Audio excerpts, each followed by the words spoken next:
All right, welcome back. In this series, we've already covered wind turbines on land and in those shallow coastal waters.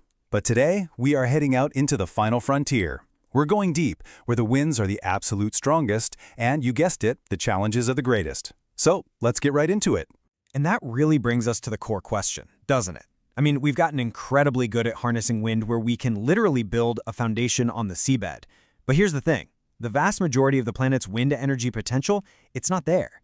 It's way out, in deep water. So the puzzle we have to solve is, how do we unlock all that power? And that, right there, is the entire challenge of floating offshore wind. You might think the biggest hurdle is some incredible engineering feat, but it's not. The first and honestly the biggest barrier is all about the money. It's economic. Before we can even begin to talk about the cool technology, we have to talk about the absolutely staggering cost of putting these massive things out in the open ocean. To really get a grip on that cost, you need to know this one term, the levelized cost of energy, or LCOE for short. Just think of it like the ultimate all-in price tag for power. It rolls everything together, the initial build, the maintenance, the financing, the whole shebang, over a power plant's entire life.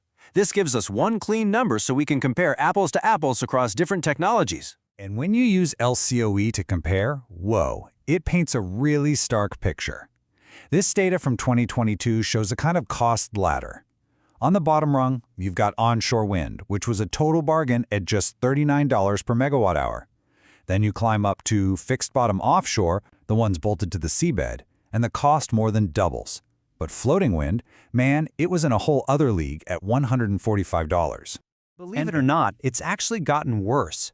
The latest estimates for 2024 put the cost of floating offshore wind at around $181 per megawatt hour. Now that doesn't just make it expensive, that makes it the single costliest commercial renewable technology out there, period. This isn't just a small gap anymore, it's a massive chasm. So you have to be asking, where is all this staggering cost coming from? Well, it's almost all up front. It's in what the industry calls capital expenditure, or CapEx.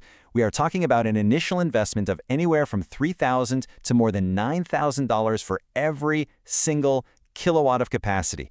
That is a monumental pile of cash you have to spend before you generate even one electron of electricity. Now, with numbers that high, it's pretty obvious these projects just can't survive on their own in the open market. And that huge upfront cost leads us directly to our second big hurdle, walking this incredibly delicate policy tightrope. Because if governments get the policy right, the industry can take off. But if they get it wrong, the whole thing comes crashing down. And we don't have to guess about this. We have two perfect real-world examples playing out right now. Over in the UK, it's been a story of a major stumble, followed by a frantic course correction.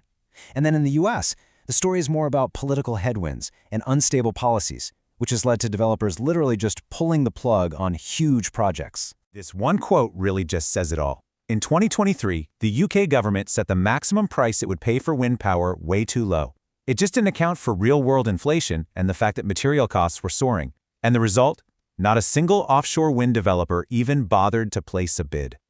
It was described by people in the industry as a catastrophic outcome that suddenly put the country's own climate goals in serious jeopardy. You know, the big takeaway from both the UK and the US is crystal clear. Rigid, inflexible policies that don't adapt to economic shocks, like crazy inflation or high interest rates, they just don't work.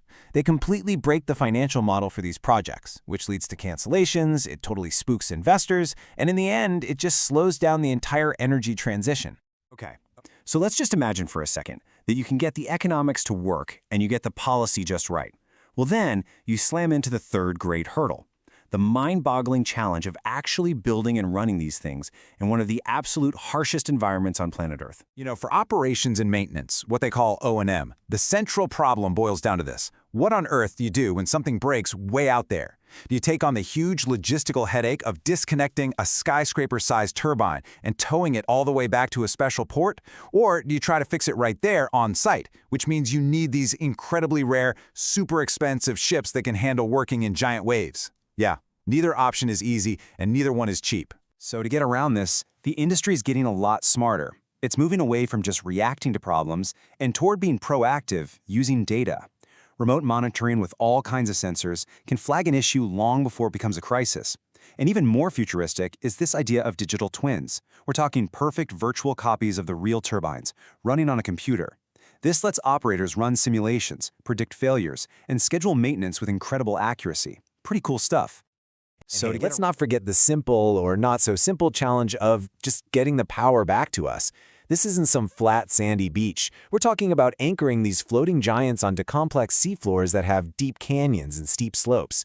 Then you've got to lay hundreds of miles of subsea cable, make sure it's protected, and then finally, plug it all into the land-based grid without causing problems. Each and every one of those steps is a massive engineering feat all on its own. And of course, with any project this big, we have to talk about the environment.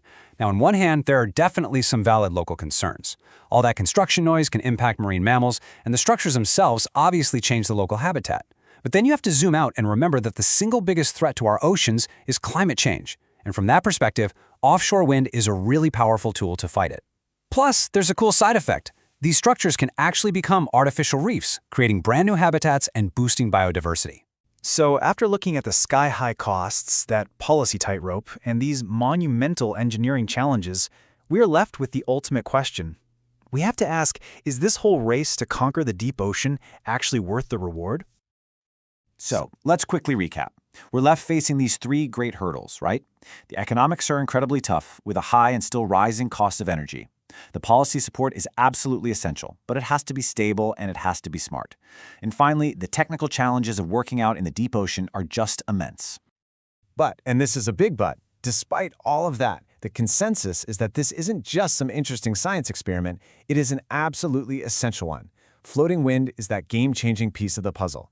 It's the key that's going to unlock these vast, powerful, and previously untouchable wind resources all over the world, from the west coast of the US to the coasts of Japan and all across Europe. Which brings us right back to our final thought. The hurdles are undeniably high, probably higher than for any renewable technology we've seen before. But the prize, clean, abundant energy from the most powerful winds on the planet, that prize is immense. So the question we want to leave you with is this. Is the promise of deep ocean wind power worth the race?